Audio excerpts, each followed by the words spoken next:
Hello students, MA final paper 6 की class में मैं डॉक्टर सुनीता शर्मा एक बार पुनः आपका स्वागत करती हूँ। और आज हम अपने चैप्टर मेथड्स और क्राइटेरिया ऑफ प्रोजेक्ट इवैल्यूएशन परियोजना मूल्यांकन की विधियाँ अथवा कसौटियाँ का भाग 2 पढ़ने जा रहे हैं।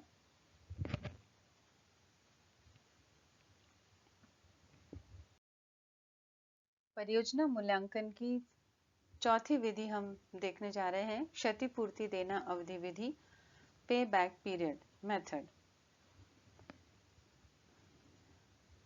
पे बैक पीरियड विधि का संबंध परियोजना में निवेशित मूल पूंजी की वापसी से है। पीबीपी को हम इस प्रकार डिफाइन कर सकते हैं, यह वर्षों की संख्या है जिसमें एक निवेश प्रोजेक्ट अपने प्रतिफल से अपनी लागत को वसूल करने में लेती है।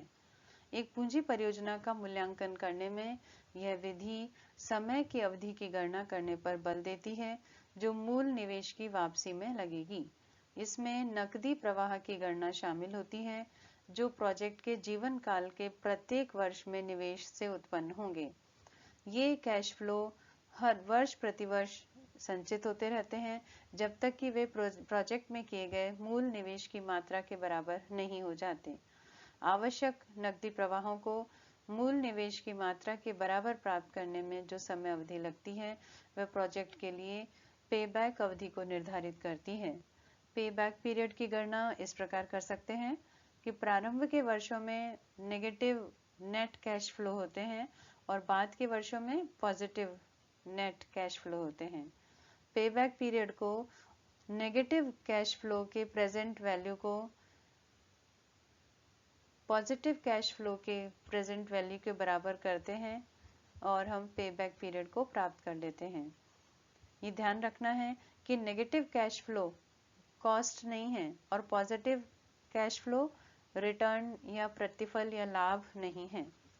इस विधि की भी कमियां हैं। इस विधि में ये कमी है कि यह इस गलत मान्यता पर आधारित है कि अल्पकाल वाला पूंजी निवेश एक दीर्घकाल वाले पूंजी निवेश से श्रेष्ठ होता है। दूसरा, ये और नकदी प्रवाहों को नहीं लेती जो पे बैक पीरियड के पूरा होने के बाद उत्पन्न होते हैं और यह पूंजी निवेश के प्रतिफल को भी नहीं मानती। इसमें जो परियोजना से जो नकदी प्रवाह उत्पन्न होते हैं ये उनके निर्धारण को नहीं लेती और सबसे बड़ी कमी यह है कि यह विधि उस नकदी प्रवाह को नहीं लेती जो प्रोजेक्ट के समाप्त होने पर उसकी बची हुई बेकार चीजों के बेचने से प्राप्त होता है। अगली विधि है बट्टा काटा नकदी प्रवाह विधि, discounted cash flow technique. Discounted cash flow technique यह विधि मुद्रा के समय मूल्य की मान्यता पर आधारित है। मुद्रा की एक मात्रा वर्तमान समय में अधिक मूल्यवान समझी जाती है बजाय उतनी ही मात्रा कुछ समय बाद की तुलना में, क्योंकि जमा किए गए कोषों पर इंटरेस्ट मिलता है और एक प्रोजेक्ट के प्रारंभ में निधियों का निवेश किया जाता है और प्रोजेक्ट के जीवन काल पर्यंत लागतें भी उठाई जाती हैं, क्योंकि प्रत्येक प्रोजेक्ट में उसके जीवन काल पर्यंत पूरे लाइफ टाइम पीरियड में और लागतों और प्रतिफलों की एक भिन्न रूपरेखा शामिल होगी। इसलिए उसकी कुल लागतों को उसके लाभों के साथ संबद्ध करने के लिए तथा प्रोजेक्ट के बीच तुलना करने के लिए यह आवश्यक हो जाता है कि प्रत्येक प्रोजेक्ट के लिए लागतों और लाभों के प्रवाहों को समय के एक सामान्य बिंदु पर बदल दिया जाए। प्रत्येक प्रोजेक्ट से संबद्ध लागतों और लाभों के निर्णय करते समय वर्तमान मूल्य को जानने के उद्देश्य से एक बट्टा काट प्रक्रिया का प्रयोग किया जाता है। अतः एक वर्तमान राशि का उसके भविष्य मूल्य से बट्टा करने के लिए जो इक्वेशन बनती है वह है कि फ्यूचर का मूल्य कैसे ज्ञात होगा। भविष्य मूल्य बराबर कि प्रेजेंट वैल्यू को हम मल्टीप्लाई करें 1 + r raise to the power n। r ब्याज की दर है और n वर्षों की संख्या है। इसी प्रकार एक भविष्य राशि का उसके वर्तमान मूल्य से बट्टा काटने के लिए समीकरण क्या हो जाता है। वर्तमान मूल्य निकालने के लिए भविष्य मूल्य को डिवाइड कर दीजिए 1 + r⁻n से। r वही बट्टा काटने के लिए ब्याज की दर है और n वर्षों की संख्या है जिनके साथ भविष्य की राशि संबंधित है।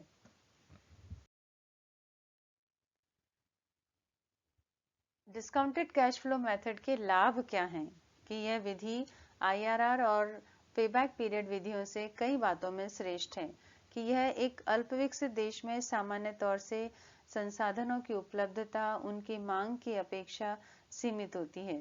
संसाधनों की यह दुर्लभता ऐसे प्रोजेक्ट पर व्यय करने की आवश्यकता पर बल देती है जो उनके उपयोग को इष्टतम बनाते हों। इसलिए निधियों का आवंटन ऐसी निवेश मूल्यांकन विधियों पर आधारित होना चाहिए जो संसाधनों के प्रयोग से अधिकतम संभावित प्रतिफल दें। यह DCF विधि करती है जबकि दूसरी विधियां ऐसा नहीं करती। यह विधि नकदी प्रवाहों के समय निर्धारण को लेती है तथा इसके प्रभाव को प्रतिफल की दर के माप में शामिल करती है, जबकि इंटरनल रेट ऑफ रिटर्न विधि जो है वो ऐसा नहीं करती। इस विधि में निवेश की लाभदायकता का टेस्ट प्रोजेक्ट के प्रारंभ से समाप्त तक उत्पन्न रहे सभी नकदी प्रवाहों से संबंधित होता है, परंतु अन्य विधियों में ऐसा नहीं होता। यह विधि ऋणात्मक और धनात्मक सभी कैश फ्लोज को शामिल करती है जो भविष्य में परियोजना के जीवन पर्यंत उत्पन्न होते हैं, जिन्हें आधार वर्ष मूल्यों पर बट्टा काट किया गया हो, ऐसा अन्य विधियों में नहीं किया जाता। प्रोजेक्ट के लिए internal rate of return IRR की जो गणना की जाती है वह बट्टा दर होती है जो परियोजना के जीवन काल से उत्पन्न नकदी प्रवाहों के बट्टा काटा मूल्य को उसके प्रारंभिक निवेश के बराबर करती है। एक प्रोजेक्ट की इस प्रकार IRR निकालने से निवेश की लाभदायकता का सही मूल्यांकन करने में सहायता मिलती है। यह विधि सुनिश्चित करती है कि निवेश ऐसे प्रोजेक्ट में नहीं किए जाते जिनसे प्रतिफल की दर की प्राप्ति प्रोजेक्ट में निवेशित पूंजी की लागत से कम हो। वैकल्पिक परियोजनाओं के लिए अगणित IRR उनकी लाभदायकता के आधार पर चुनाव करने में सहायक होता है।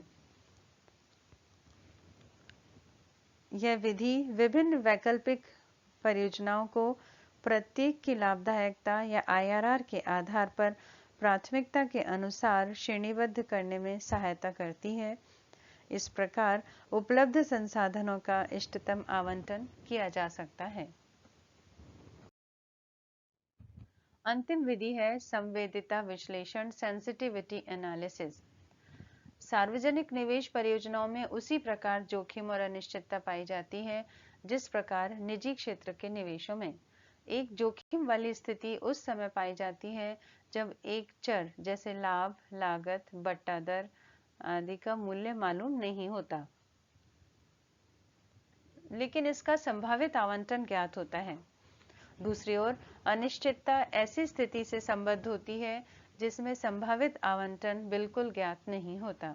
उदाहरण के लिए यह संभावना कि सूखा पड़ने से बिजली की बिक्री से आय कम हो जाएगी अनुमानित की जा सकती है, यह जोखिम के अंतर्गत आता है।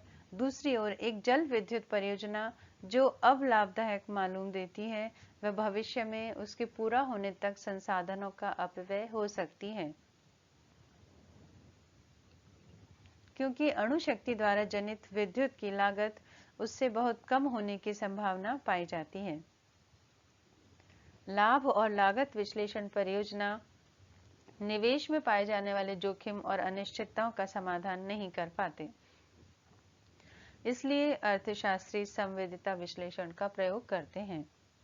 सेंसिटिविटी एनालिसिस में लाभ और लागतों को हम रेंजेस के रूप में व्यक्त करते हैं, श्रेणियों के रूप में व्यक्त करते हैं। यह विश्लेषण यह बताता है कि किस प्रकार कुल परिणाम बट्टा दरों, विभिन्न छाया कीमतों आदि से संबद्ध मान्यताओं में परिवर्तनों के प्रति संवेदनशील होते हैं। इस प्रकार संवेदिता विश्लेषण लाभों और लागतों की पुनः गणना द्वारा मुख्य मान्यताओं के महत्व का परीक्षण करता है।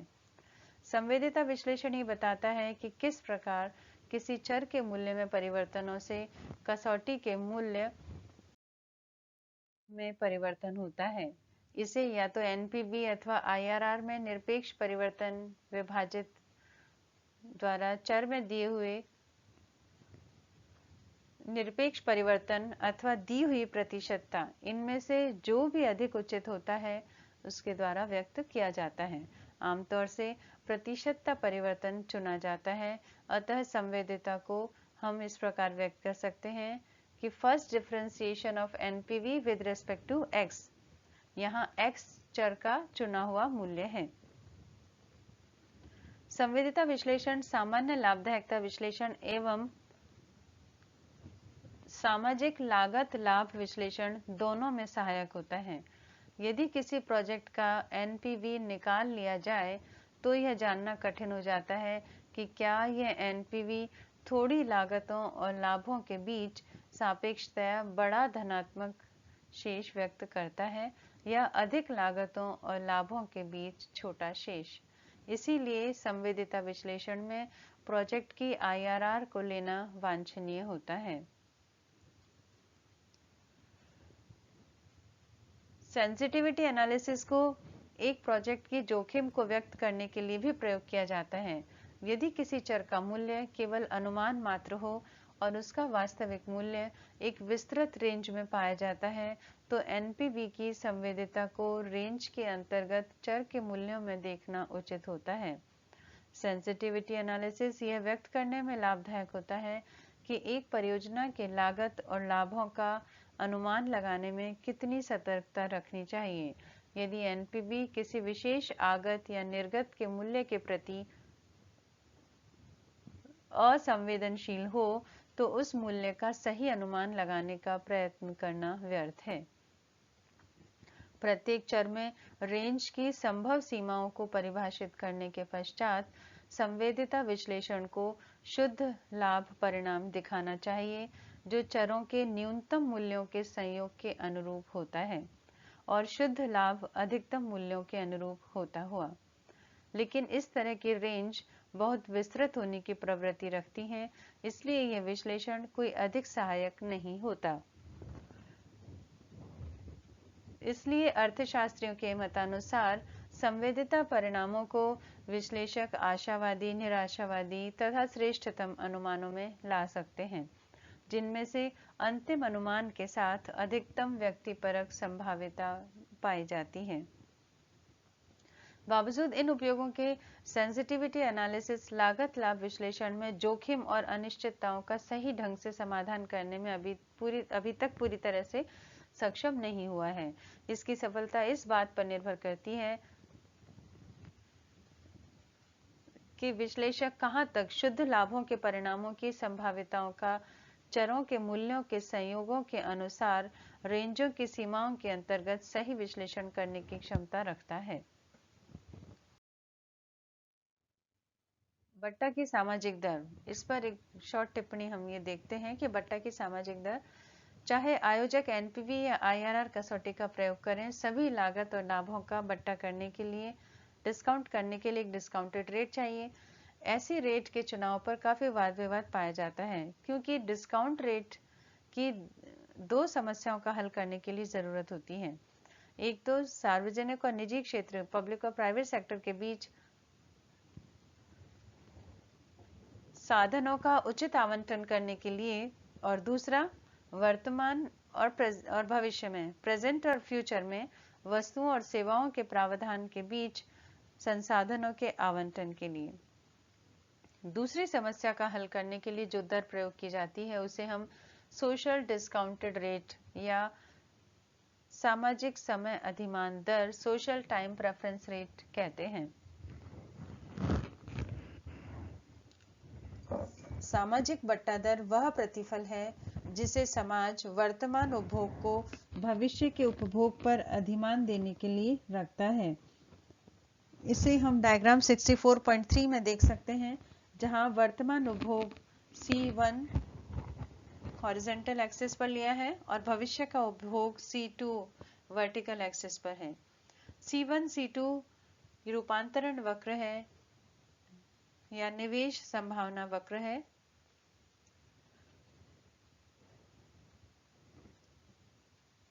इसमें दाईं से बाईं ओर व्यवस्थित की गई परियोजनाओं की श्रृंखलाएं उनकी प्रतिफल की दर के अनुसार सम्मिलित होती हैं, जिसमें लागत वर्तमान उपभोग का त्याग है तथा प्रतिफल भविष्य में उपभोग का लाभ है।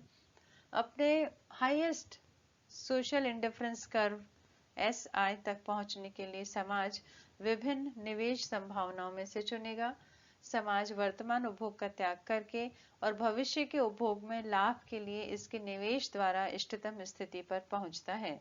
जब C1 C2 रूपांतरण वक्र E बिंदु पर सामाजिक उदासीनता वक्र SI के बराबर होता है।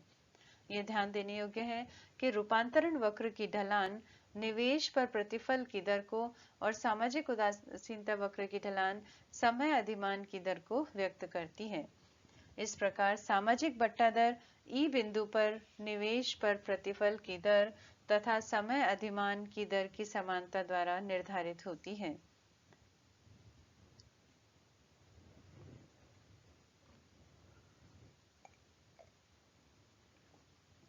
सामाजिक बट्टा दर दीर्घ अवधि में स्थिर दर होती है और बट्टा दर का चुनाव चालू की जाने वाली प्रोजेक्ट पर डिपेंड करता है, उससे प्रभावित करता है। 5% की डिस्काउंट रेट 2 गुना निवेश ला सकती है, जितनी की 10%। साथ में उपभोग में उतनी ही कमी। यदि डिस्काउंट रेट ऊंची हो तो अधिक नेट प्रॉफिट वाली शॉर्ट टर्म प्रोजेक्ट को हम अधिमान देते हैं। इसके विपरीत जब डिस्काउंट रेट नीची है तो कम नेट प्रॉफिट वाली लॉन्ग टर्म प्रोजेक्ट को चुना जाता है। समस्या ये है कि सोशल डिस्काउंट रेट को कैसे चुना जाए। एक मिक्स्ड इकोनॉमी में पूंजी बाजार की अनिश्चितताओं और अपूर्णताओं के कारण यह दर ब्याज की बाजार दर नहीं हो सकती। इनमें विविध ब्याज दरों वाली विभिन्न प्रकार की प्रतिभूतियां पाई जाती हैं। इसलिए सामाजिक बट्टा दर दीर्घकालीन प्रतिभूतियों पर सरकारी उधार ग्रहण दर के बराबर होनी चाहिए, क्योंकि ये प्रतिभूतियां आवश्यक तौर से जोखिम रहित होती हैं और यही कारण है कि अधिकांश अर्थशास्त्री इसी दर पर सामाजिक बट्टा दर को मापते हैं। लेकिन आलोचक सरकारी प्रतिभूतियों पर दीर्घकालीन दर को सामाजिक बट्टा दर के रूप में चुनने के विरुद्ध तर्क देते हैं। पहला, उनके अनुसार विभिन्न समय अवधियों में संबद्ध सरकारी प्रतिभूतियों पर अनेक उधार ग्रहण दरें होती हैं। समस्या यह है कि किस दर को सामाजिक बट्टा दर के रूप में चुना जाए। दूसरा, सरकारी उधार ग्रहण दरें मौद्रिक नीति जैसे घटकों से प्रभावित होती हैं, जो एक सामाजिक बट्टा दर को चुनने के लिए संगत नहीं है। अंतिम, कि ऐसी सामाजिक बट्टा दर का चुनाव इस विकट समस्या की ओर ले जाएगा कि सार्वजनिक और निजी निवेश क्षेत्र में विभिन्न ब्याज की दरें प्रयोग की जाएंगी। इस कारण निवेश क्षेत्र के अंदर निधियों के आवंटन में काफी अदक्षता होने की संभावना होगी। इस अर्थ में माना, यदि सरकार विद्युत के लिए जिम्मेदार है और तेल के लिए निजी क्षेत्र, तो पहली किस्म की घटिया परियोजनाएं दूसरी किस्म की बढ़िया परियोजनाओं को हटा देंगी। इसलिए अर्थशास्त्री बाजार दरों को सामाजिक बट्टा दर के रूप में प्रयोग को अस्वीकार करते हैं। पीगो का अनुसरण करते हुए कहते हैं कि सामाजिक समय अधिमान दर के प्रयोग को शुद्ध अल्पदृष्टि मानते हैं। उनकी ये शिकायत है कि लोग दोषपूर्ण दूरदृष्टि क्षमता के शिकार हैं। इसी कारण वे वर्तमान उपभोग को भविष्य के उपभोग पर अधिमान देते हैं। वे मृत्यु का जोखिम समय अधिमान रखते हैं। पीगो और डाम इस दृष्टिकोण को इस तर्क पर अस्वीकार करते हैं कि समाज का निरंतर अस्तित्व है और इसकी भविष्य की पीढ़ियों के लिए सामूहिक जिम्मेदारी है। इसलिए वे शून्य सामाजिक समय दर अधिमान दर के पक्ष में हैं, क्योंकि समाज के अनुशासन में वर्तमान और भविष्य के समान भार होने चाहिए। लेकिन अर्थशास्त्री पीगो और डाब इस मत को नहीं मानते। मार्गलिन कहते हैं कि यह मत व्यक्तिगत अधिमानों का निरंकुश अस्वीकारना है। सेन तथा एक्सटीन बताते हैं कि मृत्यु का विवेकी भय लोगों के लिए एक धनात्मक सामाजिक समय अधिमान दर पाने के लिए पर्याप्त है। हर्शलिफर और अन्य अर्थशास्त्री सामाजिक अवसर लागत को सामाजिक बट्टा दर के माप के रूप में प्रयोग करते हैं। सामाजिक अवसर लागत समाज के अगले श्रेष्ठ वैकल्पिक प्रयोग के मूल्य का माप है जिस पर सार्वजनिक परियोजना में निवेशित निधियां अलग लगाई गई हों। निधियों का अगला सर्वश्रेष्ठ वैकल्पिक प्रयोग निजी क्षेत्र में निवेश है। यदि वह 6% की दर अर्जित करता है तो सार्वजनिक क्षेत्र को भी 6% या इससे अधिक अवश्य अर्जित करना चाहिए। अतः सामाजिक बट्टा दर 6% है। इससे भिन्न कोई और दर संसाधनों का कुवितरण करेगी।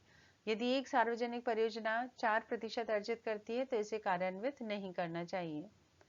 सामाजिक बट्टा दर की गणना करने की सामाजिक अवसर लागत विधि की भी कुछ सीमाएं हैं। पहला तो यह है कि निजी क्षेत्र के अनुमानों पर निर्भर रहना भ्रामक है, क्योंकि विभिन्न उद्योग अपनी प्रतिफल की दरों का अनुमान लगाने के लिए विभिन्न तरीके अपनाते हैं। इस प्रकार प्रतिफल की एक ऐसी दर का ढूंढना कठिन है जो निधियों की अवसर लागत को माप सके।